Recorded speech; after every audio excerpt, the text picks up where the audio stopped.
Welcome to the Hey Jen podcast. Today we're diving into the fascinating world of managing emotional triggers. Let's jump right in. I'm super excited about this topic. So, what exactly do we mean when we talk about emotional triggers? Well, you know how sometimes someone says something and suddenly you're just not yourself Yeah, anymore? That's what we call being triggered. It's like our sanity gets hijacked in a split second. right. It's like going from 0 to 60 emotionally. But why does that happen? Exactly. It's because of our amygdala, the part of the brain responsible for the fight or flight response. When we're hmm triggered, the amygdala takes over before our rational mind can even process what's happening. So, our brains are wired to react first and think later? Yes, precisely. And Right. that's why it's so important for leaders to understand their triggers so they can manage their reactions and stay effective. That makes sense.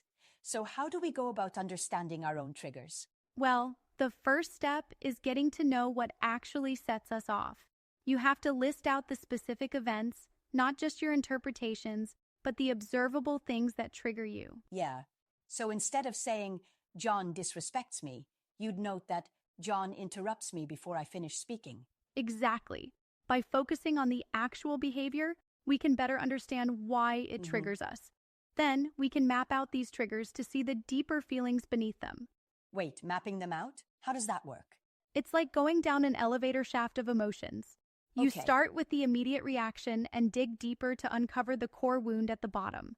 So it's like peeling back the layers of an onion to find the root cause. Yes, it's exactly like that. Right. For instance, someone criticizes your work and you feel defensive.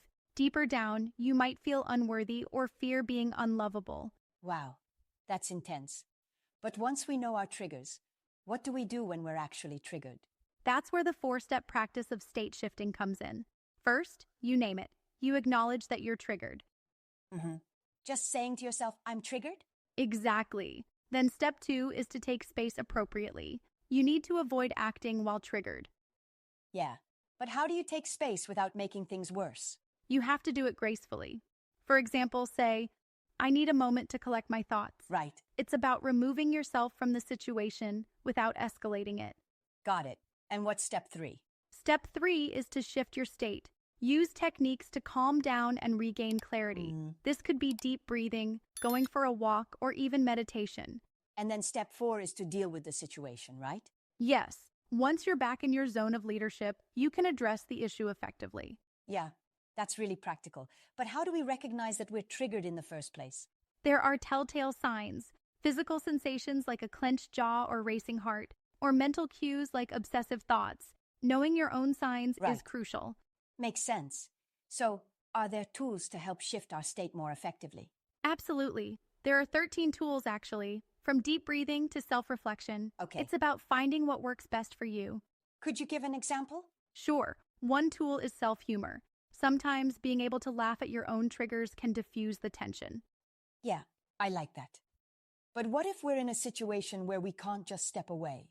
That's where meshing comes in. It's about staying open and letting the triggering energy pass through you, like a mesh screen.